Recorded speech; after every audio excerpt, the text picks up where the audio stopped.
விஜய் சாரை நேசிக்கக்கூடிய, அவரை அன்பா பார்க்கக்கூடிய எல்லாருக்கும் இந்த காணொளி ஒரு அதிர்ச்சியா இருக்கலாம். விஜய் சார் இன்னைக்கு தொடர்ந்து ஒரு மாநாடோ இல்ல ஒரு மக்கள் நிகழ்வோ ஏதோ ஒரு கட்சி சார்ந்து ஒரு செயலை செய்யவே முடியல. ஏன்? அந்த ஒரு மனுஷன், அந்த ஒரு நல்லவன் அரசியலுக்கு வந்துட்டான். அவனை எப்படியாவது காலி பண்ணணும்.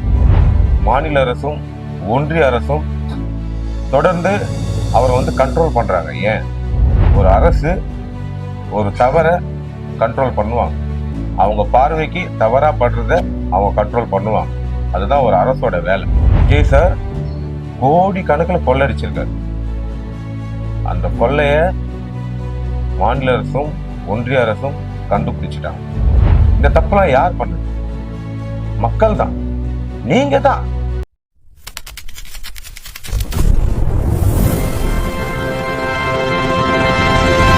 இந்த வீடியோல ஒரு மிகப்பெரிய உண்மையை நான் உங்களுக்கு சொல்ல போறேன்.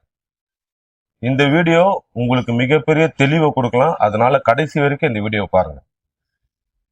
விஜய் சாரை நேசிக்கக்கூடிய, அவரை அன்பா பார்க்கக்கூடிய எல்லாருக்கும் இந்த காணொளி ஒரு அதிர்ச்சியா இருக்கலாம்.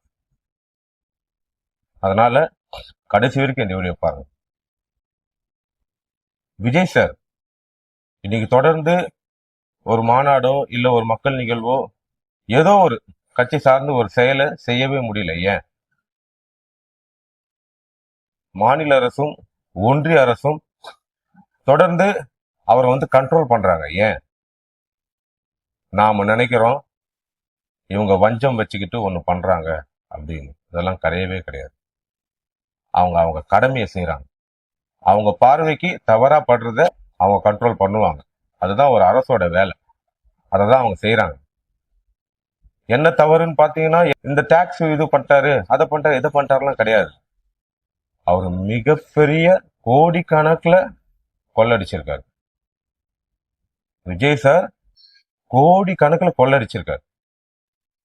அந்த கொள்ளைய மாநில அரசும் ஒன்றிய அரசும் கண்டுபிடிச்சிட்டாங்க. அதனால தான் அவரை கண்ட்ரோல் பண்றாங்க. நம்ம நினைக்கிறோம் இந்த கரூர்ல ஆச்சு, அதாச்சு, இதாச்சு, இதெல்லாம் எதுவுமே ரீசன் கிடையாது. முக்கியமான ரீசன் அவர் கொள்ளடிச்சது தான். கோடி கணக்கில் கொள்ளடிச்சிருக்காரு. இது நம்மள பல பேருக்கு தெரியாமையே இருக்கு. இததான் மக்கள் கிட்ட இன்னைக்கு இருக்க மாநில அரசும் ஒன்றிய அரசும் கொண்டு வந்து சேர்க்கணும்னு நினைக்கிறாங்க. நம்மளுக்கு அது புரிய வைக்கணும்னு நினைக்கிறாங்க. நம்ம புரியாமையே கடந்து போயிட்டே இருக்கோம். அப்படி என்ன கொள்ளை? அவர் எவ்வளவு கொள்ளடிச்சாரு? எத்தனை கோடி கொள்ளடிச்சாருன்னு கேட்டீங்கன்னா 8 கோடி பேரோட மனங்களை கொள்ளடிச்சிருக்காரு. சாதாரண விஷயமா அது? சொல்லுங்க, சாதாரண விஷயமா அது? இது எப்படி ஒரு மாநில அரசும் ஒரு ஒன்றிய அரசும் ஏத்துப்பாங்க? அவங்க எதுக்கு அரசியல் பண்றாங்க? ஓட்டு வாங்கணும்ல மக்கள் கிட்ட. அதுக்கு தானே இவ்வளவு வருஷமா அவங்க ஆட்சியிலையும் அதிகாரத்திலையும் இருக்கிறாங்க. இவர் இன்னைக்கு அரசியல் களத்துக்கு அவ்வளவு பேர் மனசையும் அவ்வளவு பேர் அன்பையும் கொள்ளடிச்சிட்டு போயிட்டாருன்னா அவங்க பொறுப்பு எப்படி நடக்கும்? அதனாலதான் அவங்க கண்ட்ரோல் பண்றாங்க. அதனாலதான் பர்மிஷன் கொடுக்கறதுக்கு யோசிக்கிறாங்க. சினிமால நீங்க அவங்க மனசை கொள்ளடிச்சீங்கன்னா பிரச்சனை கிடையாது. ஆனா அரசியலுக்கு அவங்க மனங்களையும் அவங்க அன்பையும் இது நீங்க கொள்ளடிச்சிட்டீங்கன்னா அவங்களால எப்படி பொழைப்பு நடத்த முடியுங்கிற அந்த கோபத்தின் வெளிப்பாடு தான், அந்த தடுத்து நிறுத்தணும்ன்ற அந்த முடிவுல தான் இவ்வளவும் பண்றாங்க. இந்த தப்புலாம் யார் பண்ணது? மக்கள் தான், நீங்க தான். நீங்க ஏன் உங்க மனங்களை கொள்ள கொடுத்தீங்க? அதுதான் நான் கேட்கிற ஒரே கேள்வி. அவர் நல்லவரா இருக்கட்டும், மக்கள் பிரச்சனை குரல் கொடுத்தவரா இருக்கட்டும், ஒரு 30 வருஷமா சினிமால உங்களை சந்தோஷப்படுத்தினவரா இருக்கட்டும், சோசியல் சர்வீஸ் நிறைய பண்ணவராகவே இருக்கட்டும், அதுக்காக உங்க மனசை நீங்க கொள்ள கொடுத்துருவீங்களா? அதனால மட்டும்தான் இவங்க கோபத்துக்கெல்லாம் அந்த மனுஷன் ஆளாயிட்டார். இப்பவும் இதையும் தாண்டி உங்களுக்காக இன்னைக்கும் களத்துல நிக்கிறாரு, எந்த சமரசமும் இல்லாம. அதனாலதான் நீங்க கொல்ல கொடுத்துருக்கீங்க. வேற என்ன பண்ண முடியும்? இப்படி ஒரு மனுஷனை நேசிக்காம எப்படி இருக்க முடியும்? என்னைக்கும் பல தடைகளை தாண்டி வேலூர்ல மக்கள் சந்திப்பு நடத்தணும் தான் ஆசைப்பட்டாரு. ஆனா எங்க நடத்த விடுறாங்க? அதனால பேரை மாத்தி நிர்வாகிகள் சந்திப்பு நம்ம நடத்த வேண்டியதா இருக்கு. இதுவும் மக்கள் சந்திப்பு தான். அந்த நிர்வாகிகளும் மக்கள் தானே. எல்லாம் கூட்டி கழிச்சு பார்த்தா கணக்கு கரெக்டா தான் வருது. ஆனா பாதுகாப்பு அது ரொம்ப முக்கியம். அவர் நினைக்கிறது எல்லாமே மக்களோட பாதுகாப்பு மட்டும்தான். இன்னைக்கு அந்த பாதுகாப்புக்கு ஏதோ ஒரு பிரச்சனை இருக்கு. ஏன்னா தொடர்ந்து நடத்துற எல்லா நிகழ்வுகள்லயும் இந்த பிரச்சனை ஏதோ ஒண்ணு அசம்பாவிதம் நடந்துட்டே இருக்கு. இது தெரியல, அது அதுவா நடக்குதா இல்ல திட்டமிட்டு நடக்குதா நமக்கு தெரியல. அதனால நம்ம பாதுகாப்பை நம்ம பார்த்துக்கணும். விஜய் சாருக்கு அதுதான் முக்கியமா இருக்கு. இந்த அரசுகளுக்கு நம்ம ஒரு விஷயத்தை தெளிவுபடுத்த வேண்டியிருக்கு.